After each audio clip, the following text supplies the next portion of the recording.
Hello दोस्तों, नमस्कार। कैसे हैं आप? तो आज की क्लास दोस्तों होने वाली है वैदिक संस्कृति के बारे में। जी हाँ दोस्तों, हम 2 क्लास में पूरी वैदिक संस्कृति को कंप्लीट कर देंगे दोस्तों। 1 से 2 नंबर इसमें आपके फंसेंगे ही फंसेंगे UP triple S C PET में।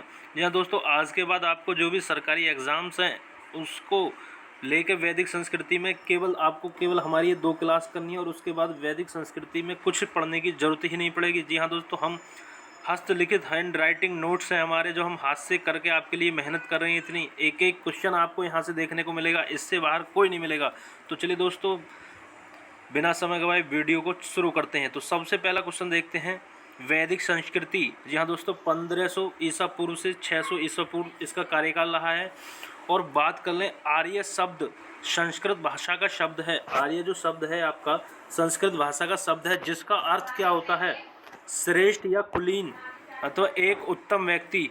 जी हाँ दोस्तों, आगे बढ़ते हैं। वेदों की संख्या दोस्तों 4 मानी है। 4 वेद हैं हमारे, ऋग्वेद, यजुर्वेद, सामवेद और अर्थवेद। तो सबसे पहले अब बात करेंगे हम दोस्तों ऋग्वेद के बारे में। जी हाँ दोस्तों, एक एक करके हम सभी वेदों को देखेंगे, इससे अलग क्वेश्चन नहीं जाने वाला दोस्तों। जो भी हमारे चैनल पर नए हैं प्लीज़ हमारे चैनल को सब्सक्राइब कर लें। ऋग्वेद की यदि हम बात करें तो सर्वाधिक प्राचीन, सबसे प्राचीन वेद कौन सा? ऋग्वेद। एवं सर्वाधिक महत्वपूर्ण वेद यही माना जाता है, जिसमें आपके 10 मंडल एवं 1028 सूक्त हैं। और इसमें बात करें, पहला और 10वां मंडल नवीनतम है और दूसरे और 7वें मंडल की ऋचाएँ सबसे प्राचीन हैं, दूसरे और 7वें। और आगे बात कर लें, देवताओं की स्तुति, ईश्वर की महिमा का उल्लेख ऋग्वेद में किया गया है। और जो इसके यज्ञकर्ता हैं उनको होता या होत्र कहा जाता है। ऋग्वेद के यज्ञकर्ता जो हैं उनको होता या होत्र कहा जाता है। दोस्तों आगे बढ़ते हैं। 10वें मंडल में शूद्र शब्द का उल्लेख है। वर्ण शब्द का भी उल्लेख इसमें ऋग्वेद में ही है, सर्वप्रथम किया गया। जो वर्ण है आपके ब्रह्म, क्षत्र, वैश्य, शूद्र। दोस्तों आगे बढ़ते हैं। विश्वामित्र, गायत्री मंत्र के रचयिता विश्वामित्र, गायत्री मंत्र का उल्लेख ऋग्वेद के 3रे मंडल में है। जी आगे बढ़ते हैं। सोम देवता का उल्लेख 9वें मंडल में। और ऋग्वेद की अगर मूल लिपि की बात करें तो आपकी ब्राह्मी हो जाएगी। और गोत्र शब्द का भी उल्लेख सर्वप्रथम ऋग्वेद में किया गया। 10 राजाओं का युद्ध का जो वर्णन है वो 7वें मंडल में ऋग्वेद में किया गया है। आगे बात बढ़ते हैं। सबसे प्रतापी देवता जो माना गया है, इंद्र को माना गया है ऋग्वेद में। अब बात कर लेते हैं दोस्तों सामवेद की। तो इसे सामवेद को संगीत का वेद कहा जाता है, संगीत का वेद सामवेद। इसके यज्ञकर्ता उद्गाता या उद्ग्रात कहा जाता है। इसकी 3 मुख्य शाखाएं हैं, कौमुदीय, राणानीय, जैमिनीय। और यजुर्वेद की बात कर लेते हैं हम। यजुर्वेद कर्मकांड या बलिदान विधि से संबंधित है। जी हाँ दोस्तों, यज्ञ संबंधी विधि विधानों का इसमें बात कही जाती है। यजुर्वेद 2 भागों में विभाजित किया गया है, कृष्ण यजुर्वेद और शुक्ल यजुर्वेद। जो आपका कृष्ण यजुर्वेद की यदि बात करें तो ये गद्य और पद्य दोनों में है, काफ़ी बार परीक्षाओं में पूछा गया है। इससे बाहर क्वेश्चन नहीं जाने वाला दोस्तों। वीडियो को शुरू से अंत तक देखना। आपको केवल 2 पार्ट आएंगे 10-10 मिनट के दोस्तों, और इससे आपकी वैदिक संस्कृति कंप्लीट हो जाएगी। इसके अलावा फिर आपको कुछ पढ़ने की ज़रूरत नहीं पड़ेगी वैदिक संस्कृति में। शुक्ल यजुर्वेद की यदि बात करें तो इसका दूसरा नाम वाजस्नेयी संहिता किसे कहा जाता है? शुक्ल यजुर्वेद को। ये केवल आपका पद्य में है। जो यजुर्वेद के यज्ञकर्ता हैं उनको अर्धयु कहा जाता है। आगे बात कर लेते हैं दोस्तों। यजुर्वेद का अंतिम भाग ईशोपनिषद है, जिसका संबंध आध्यात्मिक चिंतन से है। जी हाँ दोस्तों, जो यजुर्वेद का अंतिम भाग है ईशोपनिषद के नाम से जाना जाता है। इसका जो संबंध है वो आध्यात्मिक चिंतन से है। शतपथ ब्राह्मण यजुर्वेद का ब्राह्मण है। जी हाँ दोस्तों, जो शतपथ ब्राह्मण है आपका यजुर्वेद का ब्राह्मण है। आगे बात करते हैं दोस्तों। ऋग्वेद और यजुर्वेद और तथा सामवेद, इनको वेद त्रिय कहा जाता है। ऋग्वेद, सामवेद और यजुर्वेद को वेद त्रिय कहा जाता है। अब दोस्तों बात कर लेते हैं अथर्ववेद, सबसे नवीन वेद। तंत्र मंत्र जादू टोना का वेद इसी को कहा जाता है दोस्तों। तंत्र मंत्र, झाड़ू फूंक, जादू टोना, जादुई जो संबंधित कार्य होते हैं इसी में करे जाते हैं, अर्थवेद से संबंधित हैं। इसके जो यज्ञकर्ता हैं वो ब्रह्मा है।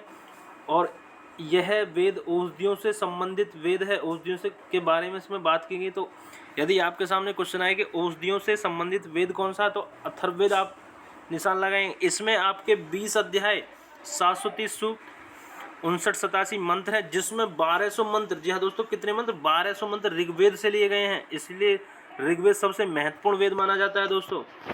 इसमें आगे बात करेंगे दोस्तों, जो सभा और समिति है, प्रजापति की 2 पुत्रियां कहा गया। जी हाँ दोस्तों, इसमें जो सभा और समिति का उल्लेख किया गया है, तो यदि हम बात कर लें सभा और समिति किससे संबंधित है, अथर्ववेद से। तो यदि बात कर लें सभा का क्या अर्थ है, श्रेष्ठ तथा संभावित लोगों की संस्था सभा, और समिति जो आपकी सामान्य जनता का प्रतिनिधित्व करती है दोस्तों, समिति। आगे बढ़ते हैं दोस्तों इंपोर्टेंट क्वेश्चनों पर। उपनिषद को वेदांत भी कहा जाता है। प्रथम बार मोक्ष की चर्चा कहाँ मिलती है, उपनिषद में। मोक्ष की चर्चा कहाँ मिलती है, उपनिषद में दोस्तों। यूपीपीसीएस में पूछा गया क्वेश्चन। आगे बढ़ते, जो भी क्वेश्चन हमने यहाँ पर लिए हैं सभी कहीं ना कहीं किसी गवर्नमेंट्स एग्जाम में ये पूछे गए दोस्तों। एक भी क्वेश्चन यहाँ से बाहर नहीं जाने वाला, यदि आपने वीडियो को शुरू से अंत तक देख लिया। तो आगे बढ़ते हैं, वैदिक संहिताओं का सही क्रम क्या है। वैदिक संहिताओं का सही क्रम दोस्तों, पहला आएगा आपका वैदिक संहिताएं, उसके बाद ब्राह्मण, उसके बाद आरण्यक, और उसके बाद उपनिषद। जी हाँ दोस्तों, ये आपका सही क्रम है। कभी कभी क्रम में लगाने को क्वेश्चन में देखने को मिलता है। आगे बढ़ते हैं, ऋग्वेदिक आर्यों की सबसे पवित्र नदी कौन सी है। ऋग्वेदिक आर्य, सरस्वती आपकी सबसे पवित्र नदी हो जाएगी दोस्तों। सरस्वती का जो अन्य नाम है मातेतमा, देवीतमा और नदीतमा, किसे कहा जाता है दोस्तों, सरस्वती नदी। इसके जो अन्य नाम है मातेतमा, देवीतमा, नदीतमा। आगे बात करते हैं दोस्तों, ऋग्वेदिक काल में सर्वाधिक उल्लेख है महत्व किस नदी का है। तो दोस्तों यहाँ पर आप देखेंगे सिंधु नदी का सर्वाधिक उल्लेख है दोस्तों, सिंधु नदी का।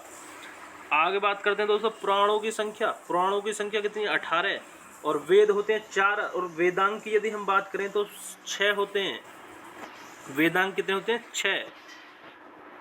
शिक्षा, कल्प, ज्योतिष, नुक, छंद, व्याकरण दोस्तों, ये वेदांग होते हैं आपके। आगे बात करते हैं दोस्तों, काफ़ी इंपॉर्टेंट सवाल, अगन्य। वैदिक काल में नए मारे जानने योग्य का जो प्रयोग किया गया अगन्य शब्द का, वो किसके लिए किया गया है, गाय के लिए। जी हाँ दोस्तों, अगन्य वैदिक काल में गाय के लिए इसका प्रयोग किया गया है, नए मारे जाने योग्य। तो दोस्तों आप हमारे चैनल पर नए हैं तो प्लीज़ हमारे चैनल को लाइक करें, शेयर करें, सब्सक्राइब करें दोस्तों। आगे बढ़ते हैं, इंपोर्टेंट क्वेश्चन, सत्यमेव जयते। सत्यमेव जयते कहाँ से लिया गया, मुंडोपनिषद से लिया गया है। इसका अर्थ है सत्य की ही विजय होती है दोस्तों। ये भारत के राष्ट्र चिन्ह पर अंकित है। आगे बात करते हैं दोस्तों, ऐत्रेय तथा कौशितकी, ऋग्वेद के 2 ब्राह्मण ग्रंथ हैं, ऐत्रेय और कौशितकी। आगे बात करते हैं दोस्तों, वैदिक काल में सोने के हार को क्या कहा गया, निश कहा गया। क्वेश्चन दोस्तों, ऐसे ऐसे क्वेश्चन हम आपके सामने लाए हैं जो आपने कभी पहली बार पढ़े होंगे, जो आज तक कभी नहीं पढ़ेंगे। सीता को हल कहा गया दोस्तों, बेहतरीन कंटेंट के साथ दोस्तों, फ्री कंटेंट बिल्कुल। आगे बढ़ते हैं, 3 आश्रम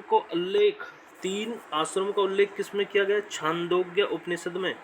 और बात करें यदि 4 आश्रमों का उल्लेख कहाँ मिलता है, तो आपका जापलो उपनिषद में मिलता है, जापलो उपनिषद में मिलता है। और यदि हम दोस्तों आगे बात करें, आश्रमों की संख्या कितनी है दोस्तों, आश्रम होते हैं 4, आश्रमों की संख्या कितनी है, 4, ब्रह्मचार्य, गृहस्थ, वानप्रस्थ, संन्यास। आगे बताते हैं दोस्तों, बृहस्पति को, जहाँ दोस्तों बृहस्पति को वैदिक देवता को पुरोहित माना जाता है। आगे बढ़ते हैं, बोझकोई एशिया माइनर का जो अभिलेख है में ऋग्वेदिक काल के देवताओं इंद्र, वरुण, मित्र तथा नासत्य का उल्लेख है। आगे बढ़ते हैं दोस्तों, वैदिक साहित्य में विदुषी स्त्रियां जो वेद मंत्रों की रचनाकार है, अपाला, घोषा, विश्वरा, लोपामुद्रा। और यदि हम बात करें, लोपामुद्रा अगस्त्य ऋषि की पत्नी है। लोपामुद्रा किसकी पत्नी, अगस्त्य ऋषि की। आगे बढ़ते तो पुराणों की रचना, लोमहर्ष ऋषि तथा उनके पुत्र उग्रश्रवा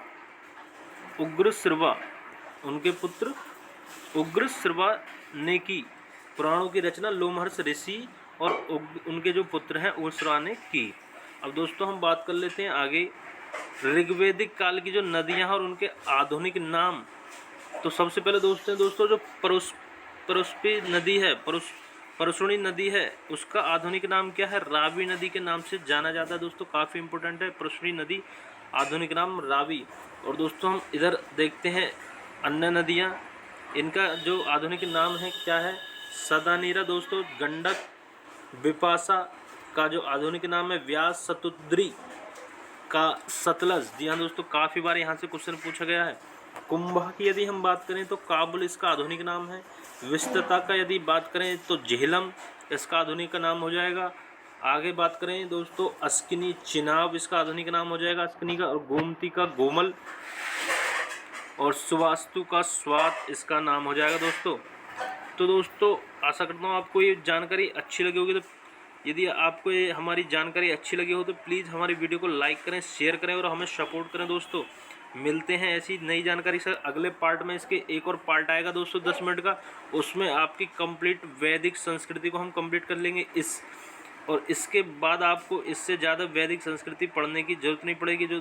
जो भी दोस्तों एग्ज़ाम होते हैं, वनडे स्टडी एग्ज़ाम, जो जीके आती है, वैदिक संस्कृति के जो क्वेश्चन आते हैं, आपको यहीं से 1 से 2 क्वेश्चन आपको देखने को मिल जाएंगे दोस्तों। इससे बाहर कोई क्वेश्चन नहीं जाने वाला दोस्तों। तो दोस्तों मिलते हैं अगले पार्ट में, तब तक के लिए जय हिंद, जय भारत।